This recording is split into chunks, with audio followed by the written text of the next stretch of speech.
Goodbye Europe, hello world. Theresa May laying out her arguments for a hard Brexit. 10 weeks before she's due to start the clock on leaving the European Union, the British Prime Minister ruling out a Norway-style deal that allows the UK to keep its place inside the EU's single market. A divorce whose strategy rests on lower corporate tax rates and free trade deals to keep Britain open for business. Will a hard Brexit work? Can you be open for business while shutting the door to people, specifically to citizens from neighbouring EU countries? We're sure to hear cheers at Trump Tower after interviews where the US President-elect dismissed the EU as a body that serves as a, quote, vehicle for Germany. Trump hailing Brexit, but not so much free trade, preferring the term fair trade when he took aim for the first time at Germany's car industry. It's more than just populist blowback against the dizzying change and the daunting disruptions of our everyday living. Are the rules of globalization being rewritten? Is it good or is it bad? Today in the France 24 debate, we're looking at a hard Brexit. With us from London, we'll be joined by Matthew Sinclair, head of economics at Consultants Westbourne Communications, from Davos, where he's attending the World Economic Forum. John Delinovich, the Secretary General of the International Chamber of Commerce. Thank you for being with us. Philip Golub, who teaches at the American University of Paris. Your latest book, Power, Profit and Prestige, A History of American Imperial Expansion. That's my previous book. That's your previous one. Yes, my current book is East Asia's Reemergence at Polity Press, Cambridge. Okay. Angela Diffley of sister station Radio France International joins us as well. Nice to see you, Angela. Happy New Year. The France 24 debate, where you can join the conversation on Facebook and Twitter, #F24debate. Theresa May spoke from the same Lancaster House podium where just a few years back, the European Central Bank President, Mario Draghi, vowed to do whatever it takes to protect the euro. May confirming now that it's adieu to EU's single market. The Brexit vote rocked the EU in June. Months later, all of Europe found out how Theresa May plans to carry it out. The British Prime Minister set out her goals. Britain is preparing a full separation from the bloc.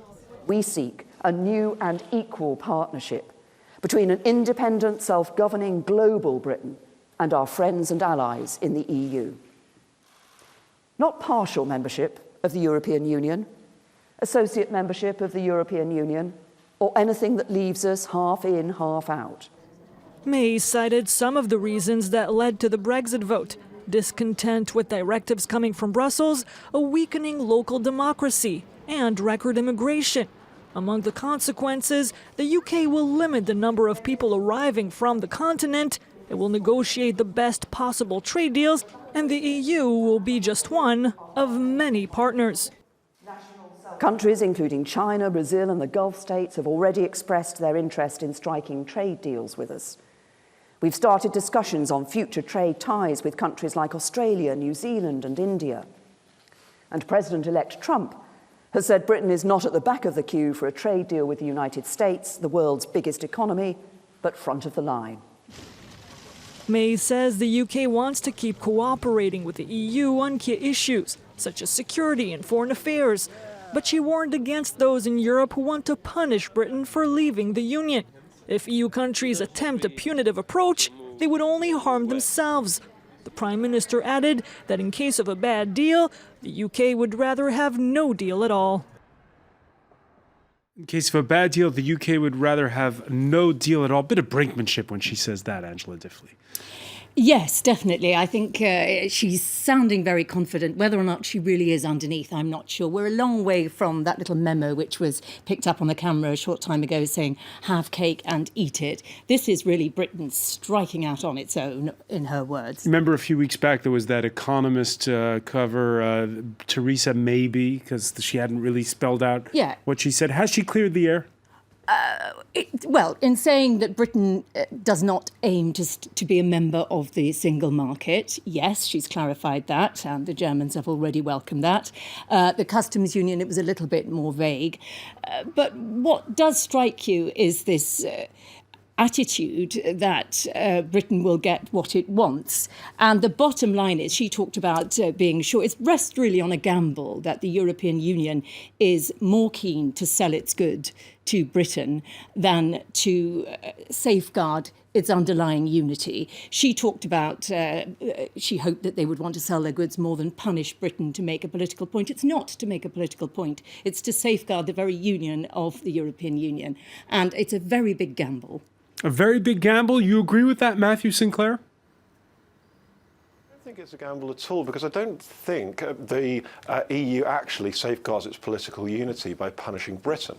I mean, there's no reason why Britain leaving needs to be seen as an indicator that other countries are going to leave. There are many countries that look like the UK in terms of being large, always Eurosceptic, not a member of the euro. You know, you do that Venn diagram, and the UK is the only country that ends up there as having these characteristics which undoubtedly contributed to Brexit. On the other hand, if countries don't look to their economic interests, don't strike a reasonable deal that will maintain free trade, and that leads to an economic shock, which it certainly could do, then if that restarts the Eurozone crisis, if that restarts the sense of economic pessimism across the continent, that really would threaten the integrity of the Union. Both sides' interests are best served by a reasonable deal. I think the Prime Minister set out the kind of conditions on which that deal should and could be agreed.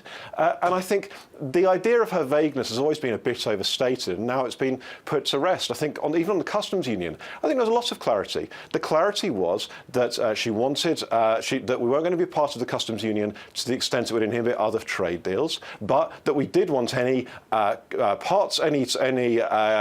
customs agreement that might mitigate transaction costs for industries like automotive, where some of the content rules and things like that can be quite hard to apply. All right, she does talk about the greatest possible access to the single market. Matthew, that could mean a lot of things, of course, and even when it comes to the touchy issue of letting people in, the message from May, a better control on immigration. Listen carefully. She talks about skilled labor being welcome.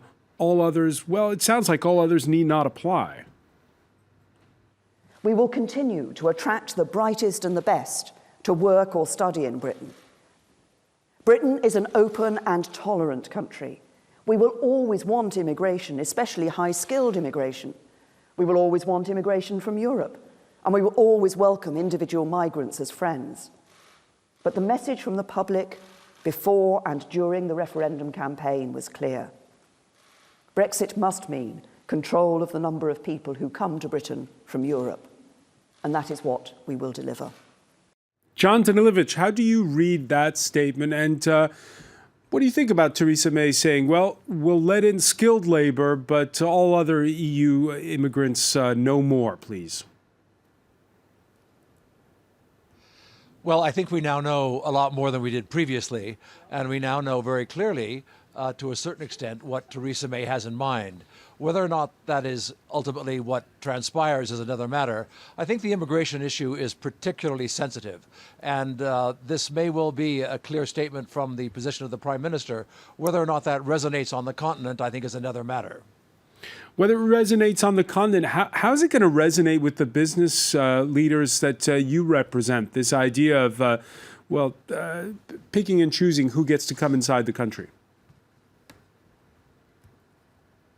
From the perspective of free trade, the International Chamber of Commerce could not be more supportive.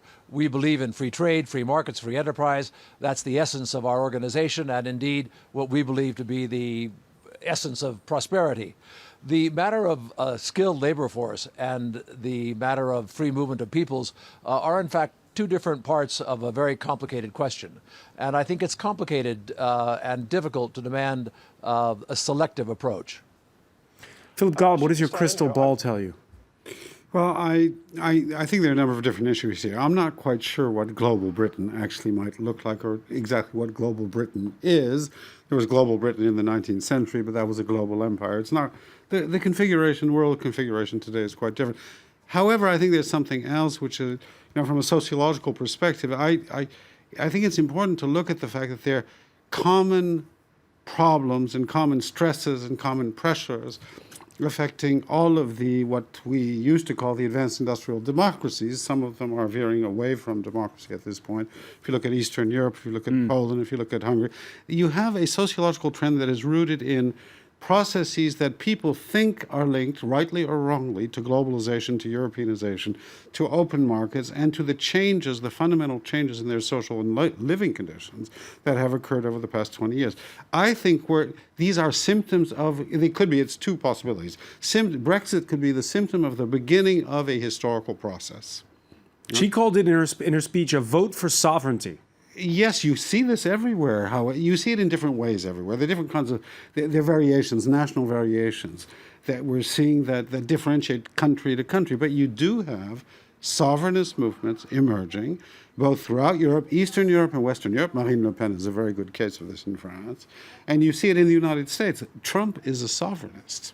His policies are sovereignist policies, are nationalist policies. Whether they're ultra-nationalist or not, we'll see as we go along. But this return to this renationalization that we're seeing, because that's what we're seeing. We're seeing a renationalization of politics within countries, and therefore we're seeing a renationalization of world politics at global level, which implies, of course, that there are going to be very, very significant stresses in globalization. And on the question of trade, everybody knows Britain is negotiating from a position of weakness, which really undermines its negotiating position. When Theresa May went recently to India, it really didn't yield very much. The Indians were hoping to get a greater number of visas. They were hoping to get more people into Britain. She wasn't able to deliver anything on that. This question of immigration as well, it does rather beg the question that if those people who voted for Brexit, for perhaps very understandable reasons, concerns about immigration, why are they suddenly going to accept a different kind of immigration when they were unhappy with immigration from Eastern Europe, which is mostly what Britain had before? Well, they're deeply unhappy, in particular with their social conditions. You look at the vote in Northern England, in working class areas in Northern England, those parts of the Labour Party that voted against Europe, you have social and economic sources for this rejection of others, immigrants, whether from Europe or from other parts of the world. Matthew, the social and economic issues are very fundamental here. Matthew Sinclair, here's the point, right? Because we're talking about two different things, aren't we? We're talking about what's in the best interest economically, and we're talking about what's politically what the people want. Those aren't necessarily the same thing, are they? For a start, I think your reading of what Theresa May said misses out the word especially. She said she's arguing that the UK will continue to welcome considerable numbers of immigrants, but that the British public clearly want the British government to have some control on the number, and that they want some control over the content, and that they think high-skilled migrants bring more to the UK. Now, the idea that's going to be seen, that view is going to be seen as some kind of betrayal by the British public. I think it's incredibly hard to square, because if you look at all the opinion polls on the British public, and this is no accident, they square exactly with what Theresa May said. They're much more favourable towards high-skilled immigration. They don't have a blanket hostility to immigrants, but they do think the number of migrants has been too high, and they dislike the sense that it's out of control of the British government. And so I think the task Theresa May's set has been perfectly reasonable and perfectly precise, which is she's going to try and reconcile the interest of free trade with the British public's concern to see control of the number of migrants, and with what's practical in negotiations with other countries. Hopefully those other countries will see that it is in their best interests, both economically and in terms of the future of the European Union, to do a reasonable deal and maintain economic and therefore political stability. And I think that's why that political stability is why the hand is actually quite strong, because A, the UK has other countries with which it can do trade deals, but B, and particularly importantly, even if the UK loses more economically by not doing a deal than the EU does, who is to say which is more resilient to that? I mean, the UK had a very bad financial crisis, elected a Conservative government, and has broadly been stable ever since. The EU had the Eurozone crisis, and it's been put into a profound political trauma with Syriza coming to power in Greece, with a real renting of the fabric of the Eurozone. And this is why it really is in the EU's interests and in the UK's interests to do a reasonable deal, because the last thing the continent needs is to revisit a lot of that political instability. Of course, part of this, Matthew Sinclair, the Labour leader Jeremy Corbyn spelled this out this Tuesday, depends on something else, which is the principle that, well, from now on, Britain will be, and I quote Corbyn, a low-tax bargain basement economy. Basically, those Northern English voters that Philip Golub was talking about, well, they're not going to do so well under those circumstances. Well, I mean, Jeremy Corbyn has been saying describing the UK in those terms for decades. This is not new. This is not it's not that all of a sudden Jeremy Corbyn is concerned that Britain isn't quite socialist enough for him. This is a very long-established concern of his. I think what the Chancellor talked about over the years was quite clear. He was saying that the UK will maintain its economic competitiveness. It would seek to do that through low wages, stable continuation of current terms by maintaining free trade with the EU. If that's not possible, it will take other measures, in particular cutting, for example, corporation tax much more dramatically. We already have a low corporation tax rate. I think to sort of dress that up into a kind of in the terms that Jeremy Corbyn's talking about would be a mistake. This is about maintaining the competitiveness, which is the source of the prosperity which those workers have a really huge interest in. But I think perhaps we'll talk about it later. That would have huge implications for the Republic of Ireland if Britain is to become a low-tax, unregulated not just economy. Ireland, but perhaps the whole of the continent. We'll be picking up on that when we come back. We'll take a very quick break. Matthew Sinclair, I know you have to go, so I want to thank you for being with us. Stay with us. You're watching the France 24 debate.